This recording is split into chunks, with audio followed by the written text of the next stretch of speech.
जो लंबे समय से सरकार से गुहार लगा रही कि इनकी समस्याओं का हल किया जाए। इस वक्त पर स्थानांतरण को लेकर काफी ज्यादा असमंजस की स्थिति बनी हुई है। किसी का कहना है कि स्थानांतरण के लिए जो 3 जनवरी को शासनादेश जारी हुआ था वो बस अब क्रियान्वित होने वाला है और अगस्त माह में स्थानांतरण हो जाएंगे।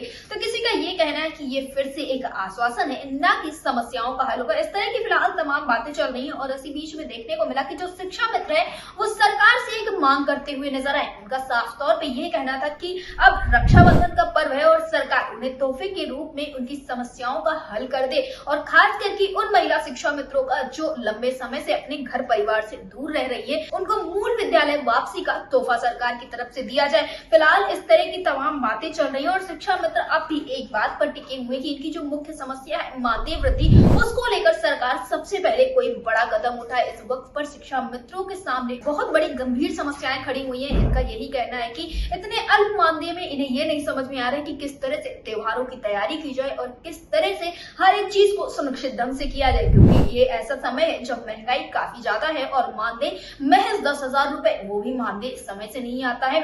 इस बीच में ये भी देखने को मिला कि जो समर कैंप के दौरान का मानदेय था वो भी अभी तक शिक्षा मित्रों और अनुदेशकों को समय पर नहीं मिला है, जिस वजह से कहीं ना कहीं उत्तर प्रदेश के शिक्षा मित्रों में नाराजगी देखने को मिल रही है। लेकिन उनके बीच में उम्मीदें पूरी तरह से कायम है। फिलहाल इस वक्त पर सरकार से क्या कुछ मांग कर रहे हैं शिक्षा मित्र, इस विषय पर ज्यादा जानकारी देते हुए आदर्श समायोजित शिक्षक शिक्षा मित्र वेलफेयर एसोसिएशन के पदाधिकारी रिजवान राणा ने क्या कुछ कहा है, आप भी सुनिए। रिजवान राणा जी, आपका हमारे चैनल अटल टीवी पे बहुत बहुत स्वागत है।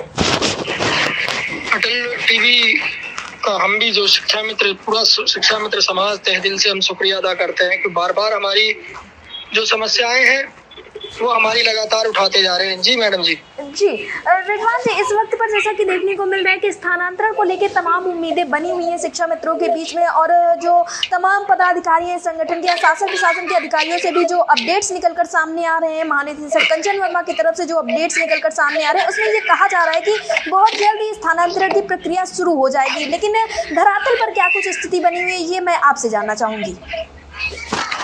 धरातल की स्थिति से आप सब मीडिया कर्मी सभी अवगत हैं इस बात से कि हमें आश्वासन पे आश्वासन मिलते रहे और बड़ी उम्मीद लगाए बैठे थे हम जैसे शिक्षकों का समायोजन हुआ कि हमारा भी उस समय समायोजन हो जाएगा जी।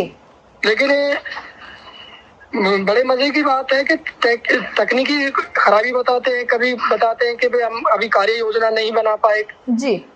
कोई स्पष्ट जवाब ऐसा नहीं है जो शिक्षा मित्रों के प्रति नरमी बरती गई हो, चाहे स्थानांतरण हो, मानदेय संबंधी सूचना हो।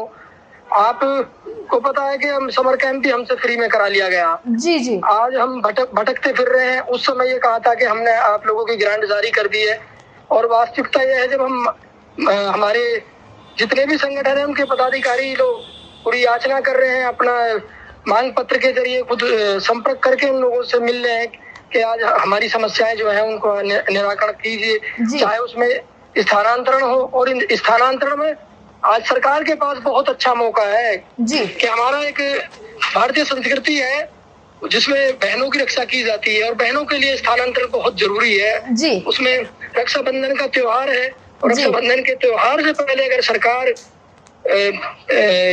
जो प्रक्रिया चल रही है इस प्रक्रिया को गतिमान करते हुए रक्षाबंधन के त्योहार पर बहनों की रक्षा के लिए अगर वो योजना सही ढंग से लागू कर दे और उनका स्थानांतरण हो जाए तो बहनों के लिए इससे बड़ा सौगात और सरकार की तरफ से कुछ नहीं होगी जी। रिजवान राणा जी, जैसा कि बहुत जल्द ही सत्र की भी शुरुआत होने जा रही है, तो क्या आप लोगों के संगठन के द्वारा सत्र में आवाज उठाए जाने के लिए ज्ञापन पत्र सौंपे जाएंगे विधायकों को, मंत्रियों को, या कोई और पहल की जाएगी? देखिए, हम लगातार 2017 से लगातार अपनी समस्याओं को लेकर, चाहे वर्तमान सरकार के विधायक हो, सांसद हो या कोई भी जो भी सरकार से जुड़े हुए हैं, हम उन लोगों के द्वार पे गए हैं और हमने याचनाएं की हैं, हमने अपने मांग पत्र दिए हैं जो भी हमारी जायज समस्याएं हैं। अब आपको मैं ईमानदारी से बता दूं, मैं बिल्कुल मीडिया के द्वारा मैं कभी छिपाता नहीं हूं। मैं 8 दिन से बीमार हूं और मेरी बीमारी ऐसी स्थिति है कि मेरा मन नहीं है आज इस काम कर रहा है, कमजोर हो गया है। 8 दिन से बीमारी ने जकड़ रखा हूँ जी जी। लेकिन मजबूर है विद्यालय जाने की। अगर मेरे पास मेडिकल का होता तो यकीनन मुझे 10-20 दिन की जरूरत थी कि मैं रेस्ट करता और अपने बच्चों के लिए मैं अपने परिवार में जीवित बना रहूं जी। आज ये भी नहीं है कि हमारे प्राणों की रक्षा हमारे हमारी सरकार हमारे प्राणों की रक्षा कर ले। मानदेय का मसला है, स्थानांतरण का मसला है, और हमारा जो मेडिकल का मसला है ये हमारे जीवन से जुड़े हुए हैं।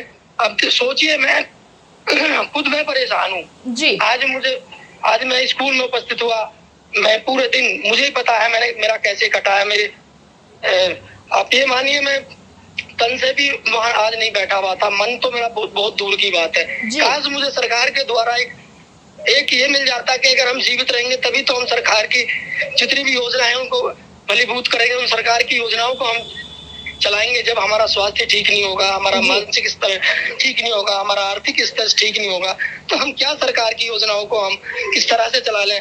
तो हम तो गुहार लगाते हैं अपने राज्य सरकार से कि जो है, जो भी मन में है उन चीजों को मिटाते हुए, आप आगे बढ़ते हुए, हमारे पे मानवीय दृष्टिकोण रखते हुए, हमारी समस्याओं को समझते हुए, आज हम इस दुर्दशा में हैं कि हम बयां भी नहीं कर सकते, कि बयां भी तब करा जाता है जब कोई सुनने वाला हो। आज हमारी कोई सुनने वाला भी नहीं है जी।